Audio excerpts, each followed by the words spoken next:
I want you to go back in time. Close your eyes and remember your last day off. What did you do? Maybe you went for a nice walk in the sun. Or did you maybe choose to feel a little more cultured and set yourself in a cafe reading a book? Or did you in the end choose a more relaxed day and ended up unwinding on a couch? Some of you might not even remember what you did on your last day off, or even when your last day off was. And yet, the ability to recall, retain, and restructure information happens every second. We don't even notice. And yet, when it is gone, it shapes our life dramatically. Would you be able to recall the 3 things you might have done on your day off from the beginning? Today, we will look at an enigmatic case of neurosciences, a morbidly fascinating example of how the familiar can become unfamiliar if you tamper with someone's memory. But before I forget, welcome back everybody. My name is Doc Vidi. I'm a MD who likes to talk about cases and true stories, most with a medical touch, that people such as you and I have suffered through. If you like what I do, stick around to see more, and with that out of the way, let's get into today's case.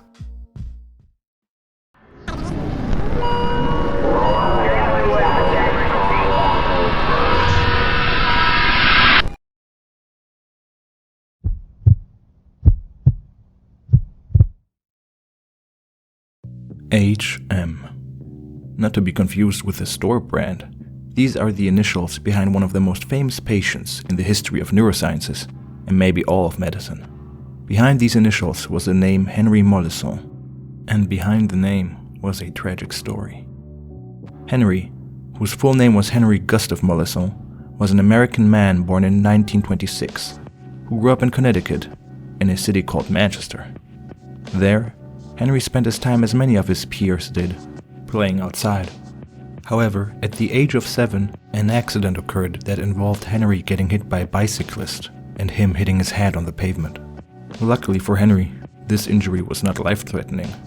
Not initially, for it would later be argued commonly that this was a major catalyst for Henry Molaison's medical woes that followed. Because as he grew older, between the age of 9 and 10 specifically, Henry would start to experience his first epileptic seizures. These were deemed quote-unquote minor at the time, or what we know today as focal epileptic seizures, meaning that while a patient experiences seizure-like symptoms of, for example, limbs, eyes, or face muscles, Henry would still be conscious as he'd realized that his body was doing things that he had no control over. This changed, however, when in his later adolescent years, between 16 and 17, these focal seizures would become generalized, meaning that they would always involve total incapacitation, loss of consciousness, involvement of the whole body, and retrograde amnesia. But before I can continue the story, one must know what epileptic seizures are and what epilepsy means.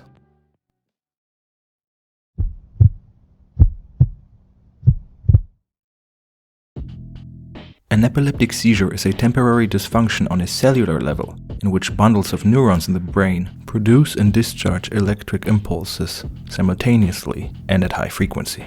An overload of electric activity per se.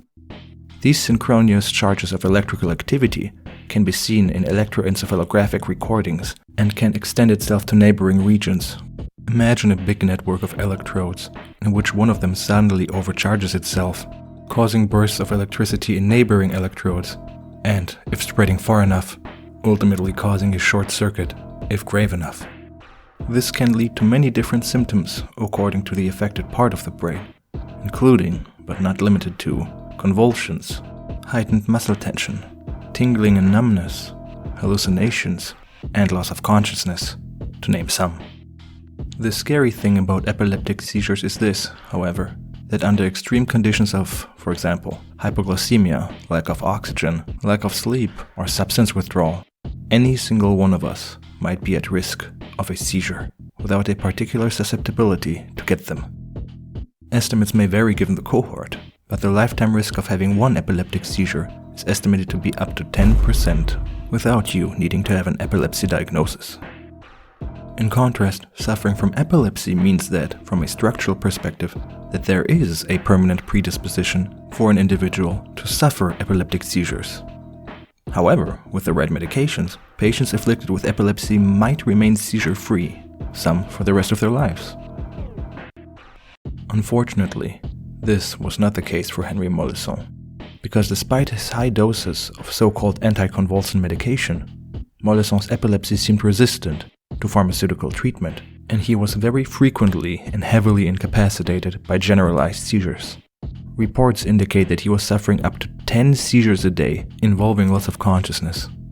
Thus, he was not only in constant danger of falling and hurting himself, but he also constituted a danger to others, not being able or allowed to operate a vehicle or any kind of machinery.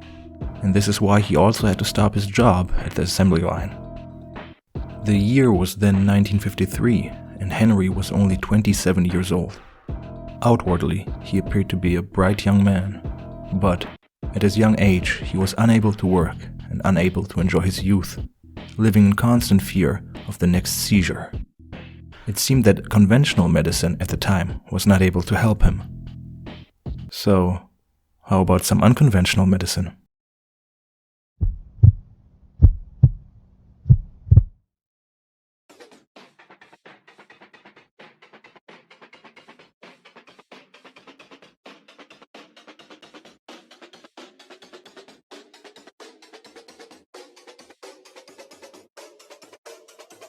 Meet Dr. William B. Scoville. Scoville was a neurosurgeon in Hartford, Connecticut. He had graduated from medical school in 1932 and became a board-certified neurosurgeon in 1941, at the age of 35. The same year, he started the first neurosurgical residency training program in Connecticut. Obviously, that meant that Scoville was pretty good at his job. And not only was he good, he was also considered a pioneer in his field. A pioneer at the time, since retroactively, his methods seem more than barbaric and ethically dubious.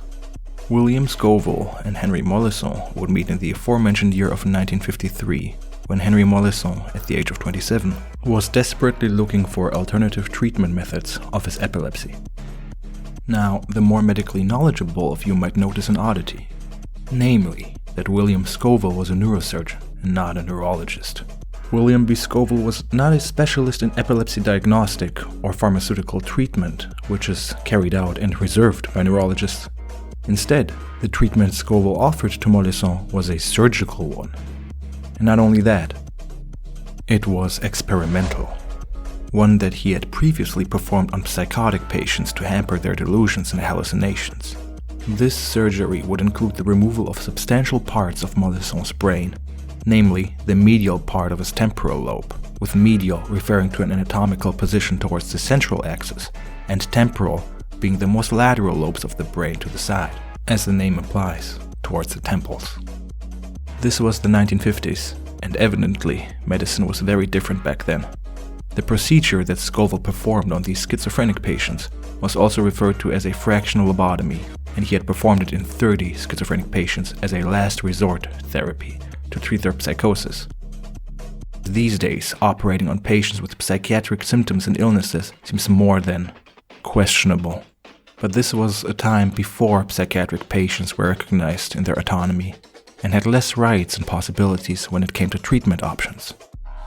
This lobotomy-like procedure removing the medial temporal lobes was proposed by Dr. Scoville to Henry Molaison because the former suspected a certain structure in the temporal lobe, the so-called hippocampus, to be responsible for the latter seizures. How did he come to this conclusion? That we will discuss later. So, Henry Molaison had a choice to make, and after consulting with Dr. Scoville, as well as his close circle, he decided to finally agree to undergo this experimental treatment. Dr. Scoville performed the procedure on the 1st of September 1953. The neurosurgeon removed the medial temporal lobes on both parts of Henry Molaison's brain. All of this while Henry Molaison was still conscious, although sedated. While this might seem shocking, awake craniotomy, as the surgical technique is called, is still quite common today in neurosurgical procedures, mostly used for removal of brain tumors, however. This technique allows the surgical team, who does not only need to remove the tumor, but also a safe distance around it to eliminate residual micro and macroscopic tumor cells. that functionally important areas of the brain still remain intact. This is possible because the brain itself does not actually have pain receptors, but the three membranes of the brain that form the meninges, aka the so-called skin of the brain that surrounds it, as well as the spinal cord, do. Henry Molaison survived this risky procedure, and indeed, the epilepsy itself seemed much more under control, albeit different sources differ on whether Molaison was actually seizure-free or not. But there was a positive tendency regardless. What a success, you might think. This was clearly paving the way for Henry Molaison to live a normal life, right? Wrong.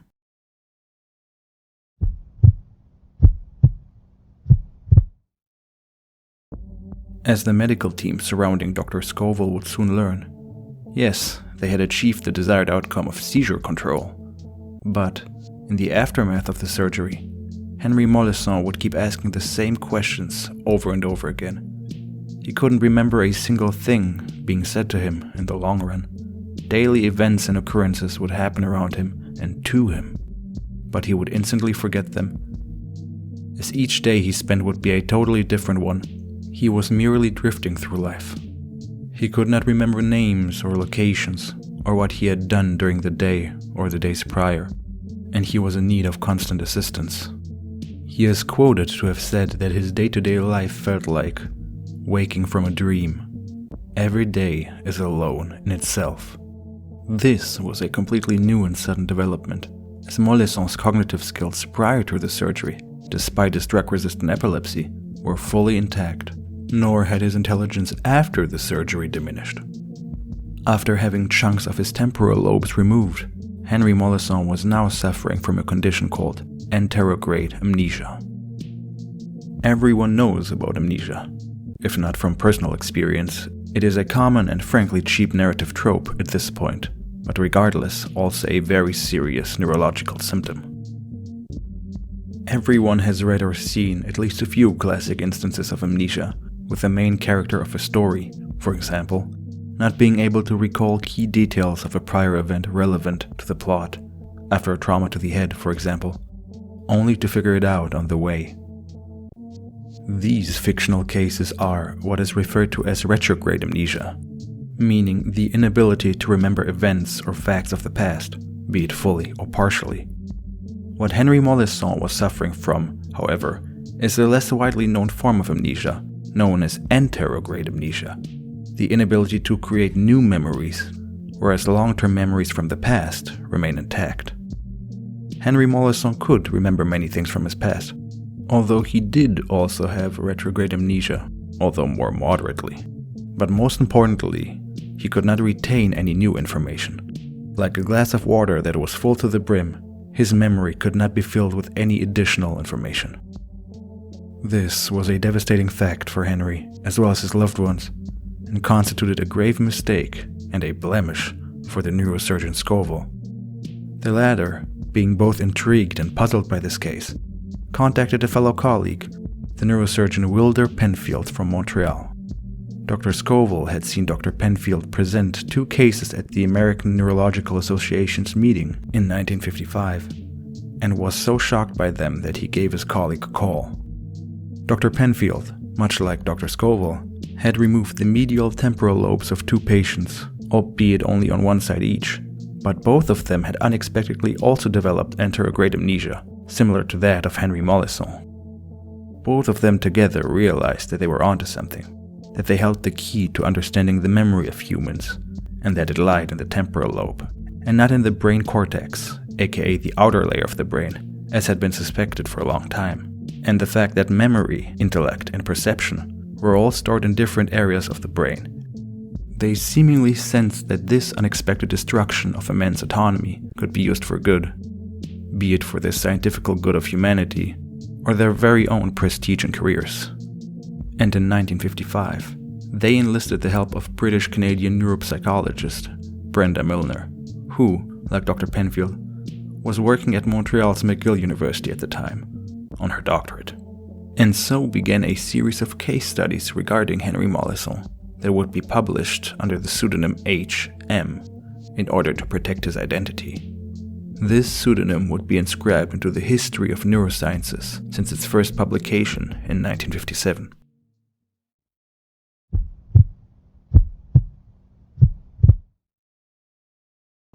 Each of the publications would differently elucidate facets of his condition and would become known worldwide and be cited endlessly. Milner, Penfield, Scoville, and their colleagues, throughout the study of patient H.M., would cement their names into the Hall of Fame of science, and would use the knowledge gained through Henry Molaison's case to draw conclusions about the brain's memory networks. But what made the case of Henry Molaison, or H.M., so famous? Or rather, which insights were gained from it that made it so significant? Due to the anatomy of the parts removed, Milner and colleagues were able to deduce how memories were processed and which structures might be involved in different forms of memory processing. By removing the medial temporal lobe, Dr. Scoville had not only removed 2/3 of the hippocampus, he had also removed structures adjacent to it. First of all, the amygdala, which was later discovered to be also involved in memory and emotional conditioning, as well as decision-making. Secondly, he had also removed the parahippocampal gyrus, a gray matter region that was involved in memory retrieval and encoding. These structures, along with some others distributed throughout the entire brain, form a complex, intertwined network responsible for learning, memory, and emotional regulation known as the limbic system. The hippocampus constitutes its most famous player due to its unique structure and center stage function to create memory traces and memory consolidation. The groundwork done by Milner and colleagues on Henry Molaison would lay the foundation for all of this knowledge to be discovered. And in case you haven't forgotten, Scoville had guessed that the then poorly understood hippocampus was responsible for Henry's seizures. Not a bad call necessarily, since sclerosis of the hippocampus, with sclerosis meaning tissue hardening, is the most common cause of drug-resistant epilepsy in adults. But specifically for Henry Molaison's case, Dr. Scoville's guess that the hippocampus was the responsible party for the epilepsy was wrong. Dead wrong, actually. And not only was it wrong, it was absolutely arbitrary. There had been no concrete proof of focal origin for these seizures. Or, in simpler terms, William Scoville had guessed. And so, not knowing the actual significance of hippocampal functions in human memory, he chose to remove them. Both of them. In 2016, William Scoville's grandson, Luke Dittrich, would write a controversial article in the New York Times, as well as publish a book called Patient H.M., a story of memory, madness, and family secrets, where he would allege severe medical and scientific malpractice and the willful tampering of scientific documents in the treatment and research of Henry Molaison. He quoted William Scoville as saying, "I prefer action to thought, which is why I am surgeon. I like to see results." What a surgically precise way to put it, Dr. Scoville. But moving along, Henry Molaison's case showed that while his long-term memory for retaining information was mostly affected, his working memory, such as in repeating short sequences of 6 or 7 numbers or being able to carry a conversation, worked. Yet, he would not remember the same conversation the next day, or even 15 minutes later, when distracted by another topic. This meant that there were several types of memories and memory systems that humans use to remember and perform intellectual tasks, and that they were not necessarily anatomically in the same spot, or even linked. This also applied to motor skill learning, which Henry Molaison was able to acquire newly, such as when he was asked to retrace the outline of a star that he only saw through a mirror. Across a trial time of 3 days, he had improved on the drawing, making less and less mistakes, although he would never remember that he had performed the specific task the day prior. This observation would later lead to the discovery of declarative memory, the one that we use to commonly describe memories of words, events, or scene, versus the definition of procedural memory, aka skill-based memory, that we use when we draw or play an instrument. Not only that, Henry Molaison would very well remember events and people well before his surgery, such as famous people on the news. This meant that while the removed medial temporal lobe was indeed used for long-term memory, that it was not the ultimate storage for permanent memories or knowledge. Thus, the insights gained through Molaison's case were so multifaceted that they paved the way for many avenues of memory research. And so, Henry Molaison ended up being most likely the most famous case in the history of neurosciences. His amnesia would fascinate and shock scientists, as well as the general public. Henry Molaison himself, however, despite his grave condition, seemed strangely at peace. He is quoted to have said, "What he learned about me helped others, and I'm glad about that." Tragically, due to his impaired memory, Molaison was unable to retain the knowledge that the procedure that had changed his life so profoundly had helped others. Researchers had to repeat to him the significance of his condition to the advancement of scientific progress. So, in the end, it seems questionable whether he was aware of his contribution to medicine and mankind or not. But with the assistance and some compensatory mechanisms, Henry Molaison was actually able to retain some newly formed memories, as he would, for example, associate the name Salk with the newly discovered polio vaccine by modifying old memories with new information. Henry Molaison died in 2008 at the age of 82, still suffering from anterograde amnesia. The pseudonym HM would be dissolved and the name behind one of the most famous cases of neurosciences would be known to posterity, to be actually remembered for good, and deservedly so.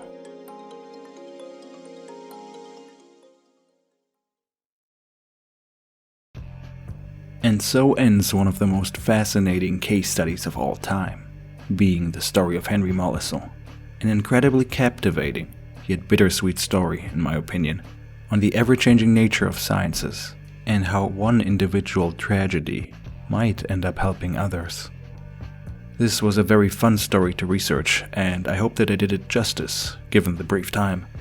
And if you want to know more in detail about the findings regarding the case of Molaison, I will gladly refer you to a paper called The Legacy of Patient HM for Neuroscience by Larry R. Squire, who did a much better job at retelling Molaison's story, and whose writings I have mostly used to source this video.